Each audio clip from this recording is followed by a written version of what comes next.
بسم اللہ الرحمن الرحیم۔ کھانا ہر انسان کی بنیادی ضرورت ہوتی ہے، لیکن اگر اس عمل کو جو ہم خلاف سنت کرتے ہیں اگر اس کو سنت کے مطابق ڈھال لیا جائے تو وہ بھی عبادت بن جاتا ہے۔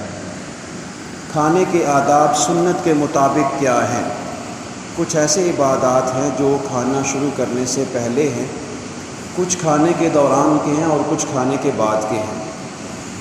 مثال کے طور پر حدیث طیبہ ہے، حضرت عائشہ صدیقہ رضی اللہ تعالی عنہ ارشاد فرماتی ہیں کہ اگر کوئی شخص گھر میں داخل ہوتا ہے اور وہ بسم اللہ پڑھ کے دروازہ نہیں کھولتا تو شیطان اپنے ساتھ دیگر شیاطین کو کہتا ہے کہ گھر بغیر بسم اللہ کے کھولا گیا ہے، لہٰذا آ جاؤ، اس گھر کے اندر رہنے کی تمہارے لیے جگہ ہے۔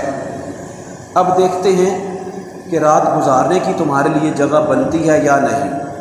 اگر تو اہل خانہ بغیر بسم اللہ پڑھے کھانا شروع کرتے ہیں تو وہ شیطان اپنے دیگر شیاطین کو کہتا ہے کہ اب تمہارے لیے یہاں پہ رات گزارنے کی بھی جگہ موجود ہے کہ کھانا بھی بغیر بسم اللہ پڑھے شروع کیا گیا ہے۔ تو اس سے پتہ یہ چلا حدیث طیبہ کے مطابق جو کام بھی بغیر بسم اللہ کے شروع کیا جائے وہ ابتر رہتا ہے، یعنی وہ مکمل نہیں ہوتا۔ تو ہمیں چاہیے کہ اپنا ہر کام بسم اللہ سے شروع کرنا چاہیے۔ تو اسی طرح کھانا شروع کرنے سے بھی پہلے بسم اللہ پڑھ لینی چاہیے۔ وہ کون سے آداب ہیں جو کھانا شروع کرنے سے پہلے جن کا خیال رکھنا ضروری ہے؟ نمبر 1، کھانا شروع کرنے سے پہلے یا کھانے کی طرف آنے سے پہلے تمام اہل خانہ کو ہاتھ دھو لینے چاہیے۔ ہاتھ کی پاکیزگی کھانے کی طبیعت کے اوپر اور کھانے کو صحت کے مطابق بنانے کے اوپر بھی عمل درآمد کرتی ہے، آپ اس کو بڑی اچھی طرح جانتے ہیں۔ نمبر 2، کھانا کھانے سے پہلے دسترخوان کو بچھا لینا چاہیے۔ ہاں، اگر ڈائننگ ٹیبل لگا ہوا ہے تو وہ بھی دسترخوان کے برابر ہوتا ہے، وہاں پر بھی کھانا کھانے سے وہ دسترخوان کی صورت میں ہی ہوتا ہے۔ دسترخوان کا مطلب یہ ہوتا ہے کہ کھانا اگر نیچے گر جائے تو وہ ضائع نہ ہو جائے بلکہ وہ محفوظ رہے اور دسترخوان سے اٹھا کے آپ وہ کھانا کھا سکتے ہیں۔ اس طرح کا دسترخوان ہونا چاہیے۔ نمبر 3، دسترخوان پر اگر نیچے آپ نے بچھایا ہے اور بیٹھنا چاہتے ہیں تو بیٹھنے کے انداز یہ ہیں کہ جیسے ہم لوگ اتحیات میں بیٹھتے ہیں اور ایک جو ٹانگ ہے اس کے اوپر بیٹھتے ہیں اور دوسری کھڑی کر لیتے ہیں۔ کھانا کھاتے ہوئے چونکہ زیادہ لوگ ہوں تو سکڑنا پڑتا ہے، تو دایاں جو گھٹنا ہے اس کو اٹھا لیا جائے اور بائیں گھٹنے کے اوپر بیٹھا جائے۔ ہاں، اگر کوئی ایسی شخصیت ہے جو لاغر ہے، بیمار ہے یا اس طرح نہیں بیٹھ سکتے تو وہ چوکڑی مار کے بھی بیٹھ سکتا ہے، لیکن اس میں ہر کسی کے بیٹھنے سے یہ مسئلہ بنتا ہے کہ سب لوگ دسترخوان پہ ایزیلی نہیں بیٹھ سکتے، اس بات کا خیال رکھا جائے۔ نمبر 3، کھانا شروع کرنے سے پہلے بسم اللہ الرحمن الرحیم۔ اگر کوئی بڑا فرد ہے تو اس کو چاہیے کہ اونچی آواز سے پڑھے، اتنا اونچی آواز سے کہ وہ آواز سب کو پہنچ جائے۔ اگر چھوٹے بچے بیٹھے ہیں یا جس کو بسم اللہ یاد نہیں ہے وہ بھی بسم اللہ کھانا شروع کرنے سے پہلے پڑھ لے۔ یہ 3 آداب کھانا شروع کرنے سے پہلے ہیں۔ اب کھانا شروع کرتے ہوئے مختلف پلیٹس پڑی ہوتی ہیں، ان میں ڈالنا پڑتا ہے موجودہ حالات کے مطابق۔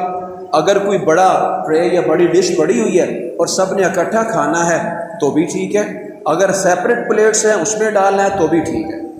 دونوں صورتوں میں احباب ذی وقار یہ خیال رکھا جائے کہ کھانا اتنا ڈالا جائے جتنا آپ کھا سکتے ہیں۔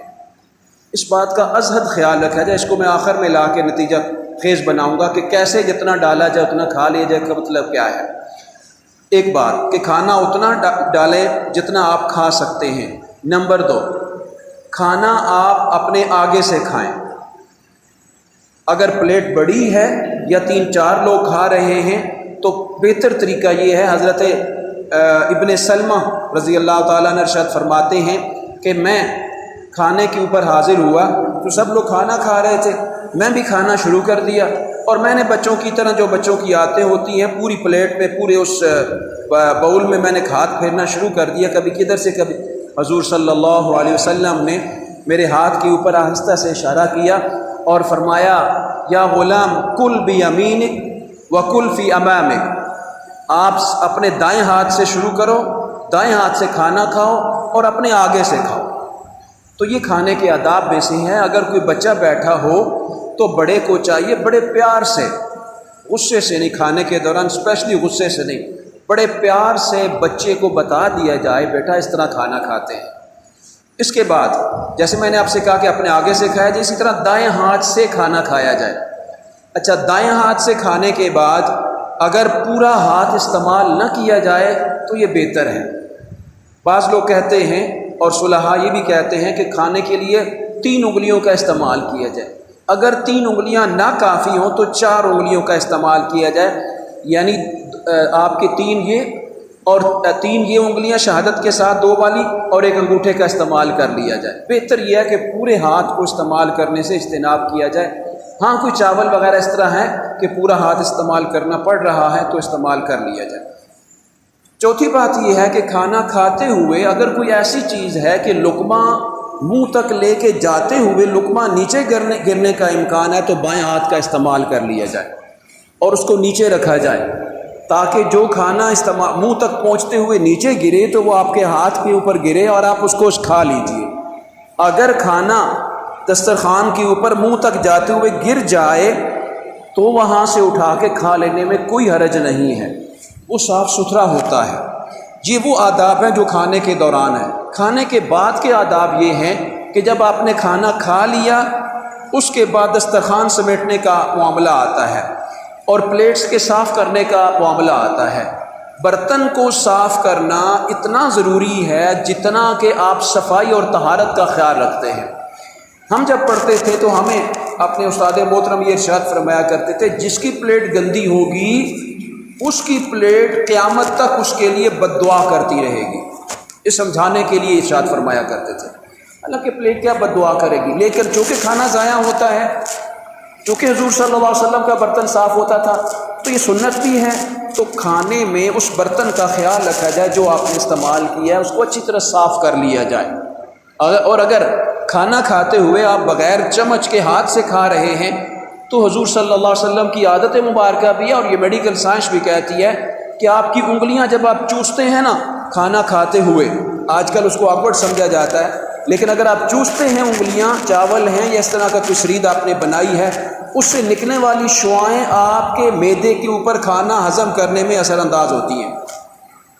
تو اس لیے آپ اپنی انگلیوں کو صاف کر لیجئے۔ کوئی دانہ، کوئی کھانا ہاتھ دھوتے ہوئے کھانے کے بعد جب آپ ہاتھ دھونے جائیں گے تو ویسٹ نہ ہو، ضائع نہ ہو۔ پلیٹ آپ نے صاف کر لی، پلیٹ صاف کر لی جب آپ نے، تو آپ دیکھیں کہ کھانا کھاتے ہوئے جب آپ نے کھانا شروع کیا تھا تو سارے لوگ کھانا کھانے کے لیے پہنچ گئے تھے دسترخوان کے اوپر، تب کھانا شروع کیا جائے۔ اگر سرو کیا کر دیا گیا ہے اور ایک بندہ گھر کا پہلے پہنچ چکا ہے، اس کو چاہیے کہ دوسرے افراد کا انتظار کیا جائے، اور اگر انتظار کر لیا تو پھر جب تک کھانے کھا لے جی ہے آپ نے، اس وقت تک بہتر یہ ہے کہ اگر کوئی ایسا معاملہ درپیش نہیں ہے جلدی جانے کا تو اٹھا بھی نہ جائے دسترخوان کو چھوڑ کر۔ اگر کوئی مہمان ہے تو اس کو زیادہ خیال رکھا جائے کہ مہمان کے ساتھ تھوڑا تھوڑا کھانا جاری رکھا جائے تاکہ مہمان پیٹ بھر کے کھا سکے۔ جب کھانا کھا لیا، کھانا شروع کرنے سے پہلے آپ نے دعا پڑھی تھی بسم اللہ وعلی برکت اللہ۔ اب اگر کھانے کھاتے ہوئے شروع میں دعا یاد نہیں رہی تو آپ دوران کھانا دعا پڑھ سکتے ہیں بسم اللہ اولہ وآخرہ، اور اس کے بعد آپ نے کھانا کھا لیا تو آپ دعا پڑھنی چاہیے الحمدللہ الذی اطعمنا وسقانا وجعلنا من المسلمین۔ اگر تو یہ دعا نہیں آتی کوئی مسئلہ نہیں ہے، کھانا کھانے کے بعد الحمدللہ رب العالمین یہ بھی کافی ہے۔ آپ نے اٹھ کر کھڑے ہوئے، سیدھے جا کے جیسے کھانے سے پہلے آپ نے ہاتھ دھوئے، اس طرح کھانا کھانے کے بعد بھی آپ کو ہاتھ دھو لینے چاہیے۔ یاد رہے اگر کھانا کھانے سے پہلے ہاتھ دھوتے ہوئے میل کچیل نہیں ہے تو صابن استعمال نہ کیجیے، کھانا کھانے کے بعد صابن استعمال کیجیے۔ دعا ہے اللہ کریم عمل کی توفیق